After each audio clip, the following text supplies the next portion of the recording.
so now that we waited 24 hours, we're going to see what our weapon looks like. Our weapon should look somewhat like this. When you see on the inside, you'll see the cord is here. It's got 2 layers of foam on top of each other and 2 more layers of foam kind of sandwiching the core in place. I've gone ahead and cut out a little bit of shape on the tip of the sword. That will let me know where to cut to form a tip. So to cut out this rounded shape for the sword, it's a little bit tricky. Mainly because you're actually cutting through 4 layers of foam instead of just 2 that we did earlier. But if you do it carefully, you should end up with a pretty nice cutting edge, so that way you can use it for stabbing later on if you want to. The next thing we're going to do is cut out this thin strip of foam that we will be using for the striking surface. Alright, so I said earlier in the tutorial that you want to start experimenting with your foam at some point.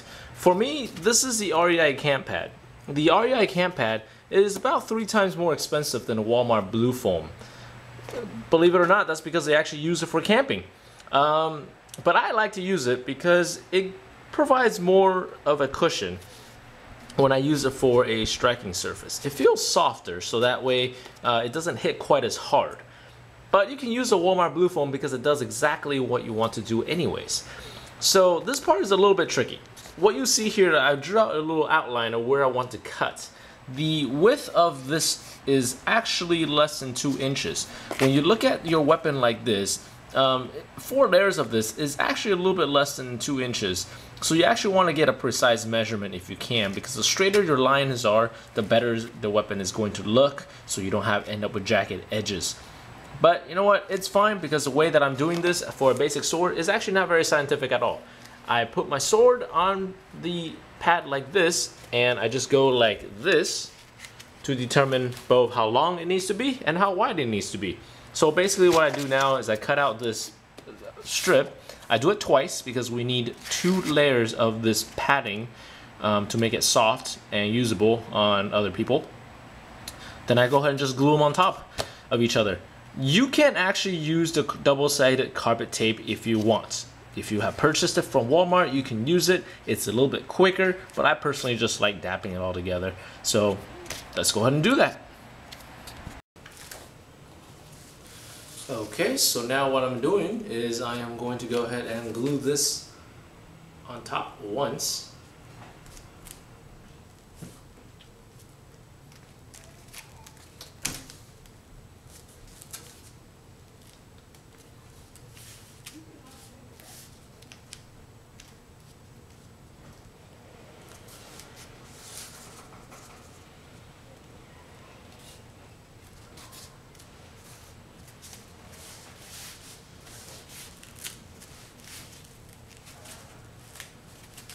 Okay, well, that's one. And we're doing the second layer. So the easiest way that I find to do this is to simply match up a single edge. That way, if you didn't make a perfect cut when you first cut out your foam, at least one of the edge will be good.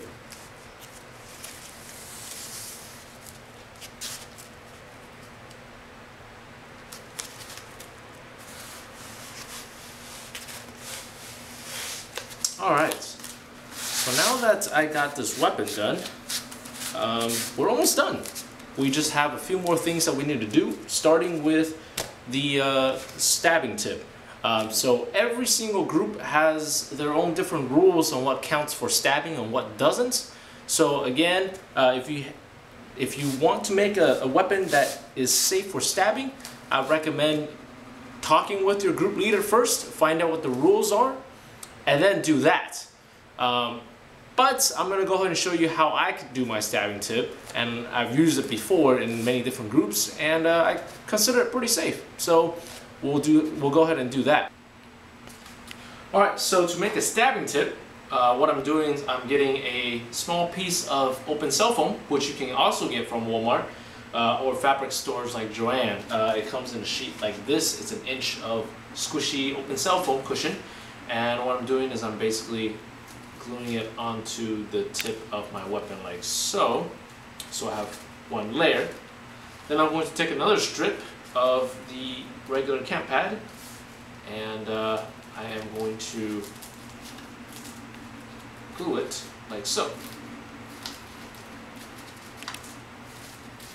So that way there's a little bit of room for the stabbing tip. So again, if you have your own way of making it, definitely by all means do that. But for now, this will be a good enough weapon to use for most places. So we're not quite done. The only thing that we have left is to make the pommel. We will not be making a crossguard in this tutorial. You can always do that on your own, or check out my other tutorials on how to make a crossguard and pommel. Right now, to make a pommel, the easiest way to do that is with a pool noodle. If you have a pool noodle, simply cut off a piece of it, slide it on top of the pipe, then you're done.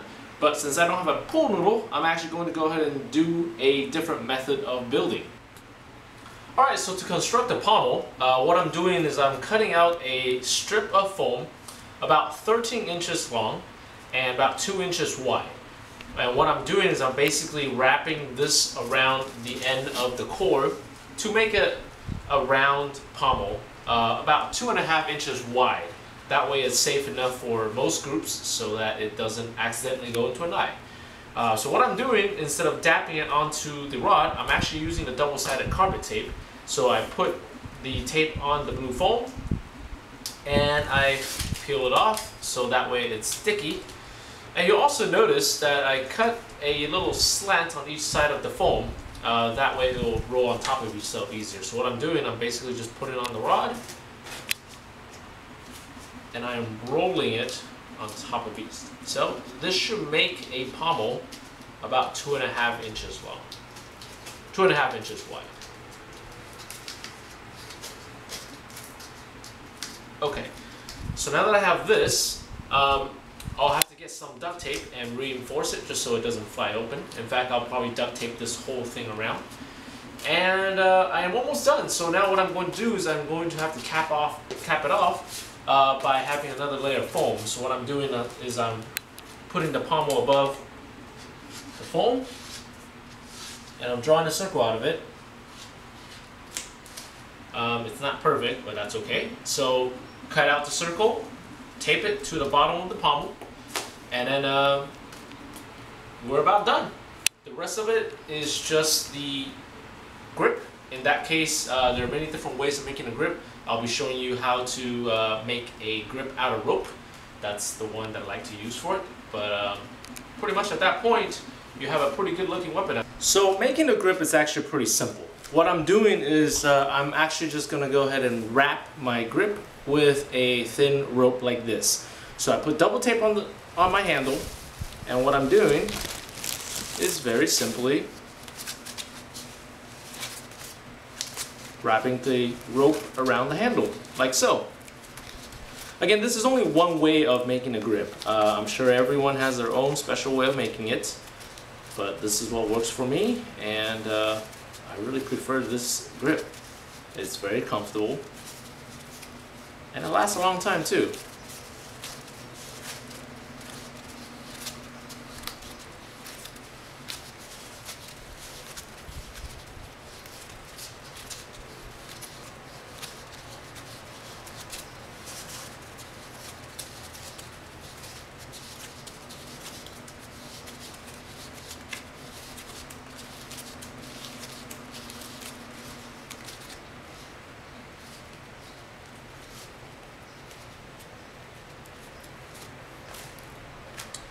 Alright, so now that I have this, what I'm going to do is I'm going to take some cloth tape. This is hockey sports tape that you can get from sports places, and I am going to do a couple over to protect the rope.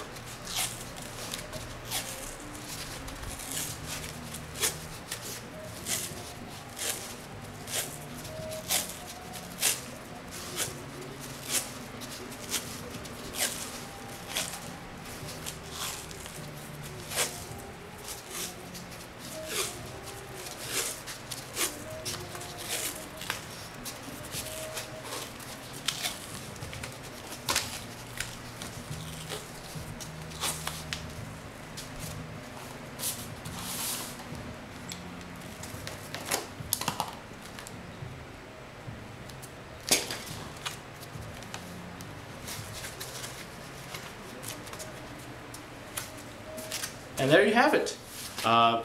This is a fairly completed product now at this point. You'll see that I duct taped the pommel to prevent it from coming apart. It's not the prettiest thing in the world, but for a first weapon or just a basic weapon, this is actually pretty good, and you'll get a lot of mileage out of this weapon.